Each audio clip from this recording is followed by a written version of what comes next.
All right, with me today is Darren Newton, Manager of Housing and Residence Life at Quest University. Darren, can you tell us if you are noticing any negative trends on the campus with regards to use of Yik Yak or other social media apps? I'm aware that Yit Yak is being used here at the Quest campus. I haven't been informed or I haven't witnessed any negative trends yet, but I know that there is the possibility that it could happen. And I've had some conversations with the student body, and they've been really quite open about the fact that the students are using it. But nobody has actually come to me yet and said that they've noticed any kind of negative or kind of harmful social repercussions of its use yet. Okay. And so then from your understanding, what are some of the issues that might have been happening on other campuses? Well, unlike other forms of social media, Yik Yak is an anonymous service that allows people to post comments within a certain geographical area that can't be traced back to the original poster. So people tend to, or what's happening on some of the other campuses, people tend to be posting things that are mean-spirited or hurtful or a form of bullying, and it's kind of producing this really uncomfortable social environment for people because they get to read what other anonymous users are saying, and it can be largely mean-spirited stuff. Right. And some schools, I understand, are even considering banning Yik Yak.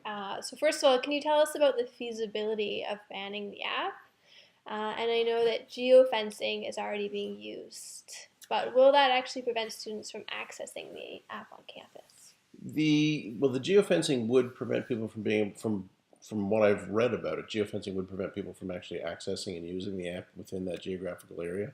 But I think the problem is actually both a larger problem that needs to be tackled and something that needs an entirely different approach. One of the things that I've been exploring over the years, that I've been interested in social media and the way that new internet technology has been kind of changing the way that we communicate, is the fact that we're just using this new technology in a way that's very old for us. All we've ever wanted to do is to use the technologies that we've created to reach out and communicate with each other. So whether we're writing, notes on paper, or whether we are, radio broadcasting or television or video, we've just used whatever technology we've had at hand to kind of communicate our thoughts to other people. And Yik Yak just allows us to do it with lots of people anonymously in a very rapid, in a very quick response. But it's not necessarily fundamentally any different than we've used any other technology. So the issue is not with the technology itself; it's with these underlying, motivations that some people have to use the technology to say things that are hurtful or mean spirited or bullying to other people in the Mm-hmm. community. So it's really the underlying concerns of why people do that to each other. I mean, it's no different than someone making a poster that says something mean and takes a picture of somebody in their community, and then they anonymously post it all up over the bathrooms or on all the telephone poles. Mm. Saying, well, you can't do that, A, might not necessarily stop people from still doing it, but B, it doesn't get to the underlying motivation of why people do that anyway. So there are issues that were already existing, just a new way of. Yeah, there are people who seem to think that you can or you should be able to say things that hurt other people or harm other people psychologically, and if you can do it anonymously, then they'll do it. Mm. And Yik Yak is just the current iteration of that behavior. It just allows us to do it, and I think that simply saying, "Well, you're not allowed to use this technology to do that," doesn't address the underlying motivation why somebody would do that in the first place. I think that a lot of schools tend to resort to this outright banning or the use of geofencing to stop you from being able to do it because that's quick. It's easy. Mm. We lock it down and then you can't do it. But it doesn't actually encourage individuals or a community to kind of explore those underlying motivations.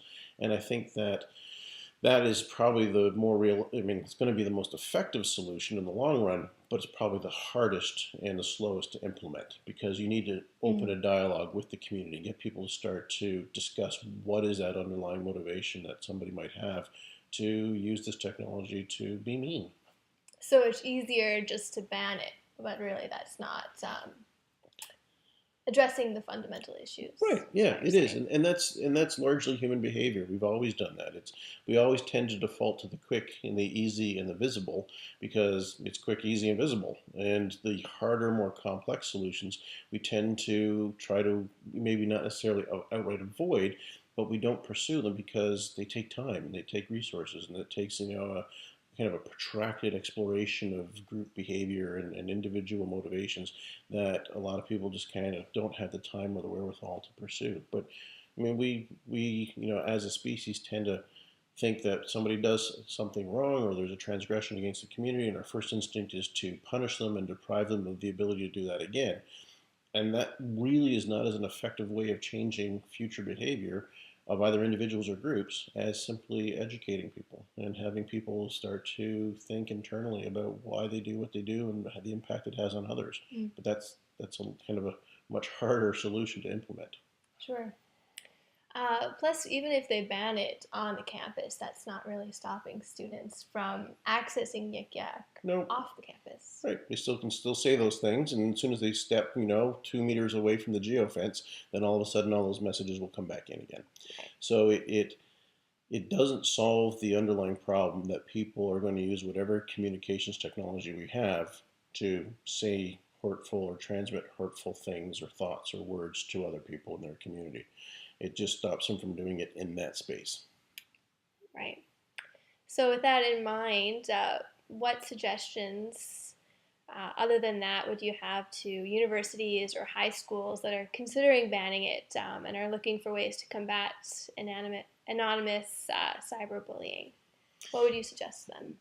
Well, one of the first things that I struggle with is this use of cyberbullying versus any other kind of bullying. I think it's largely a misnomer.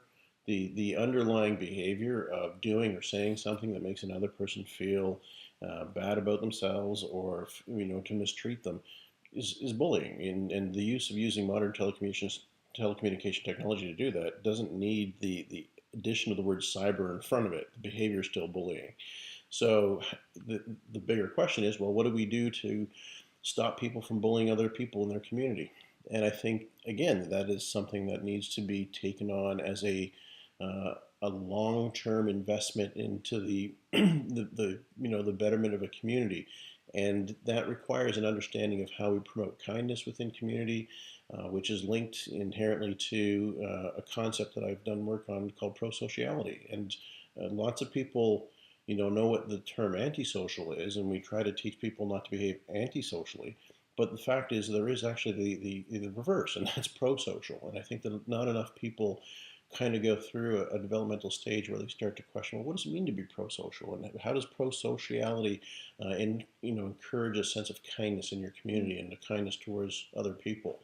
And so the solution, I think, is, as I said before, it's a matter of engaging the community, engaging individuals in this kind of exploration of self and community mindedness and why we do what we do and what are those motivations and how it is that we each have not only an obligation to behave in a manner that is kind to one another, but to understand why we behave the way that we do as individuals.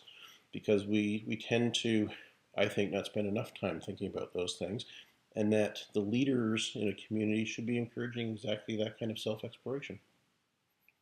It's very insightful. Thank you very much, Darren, Well, for thank you. sharing your thoughts with us. Thank you.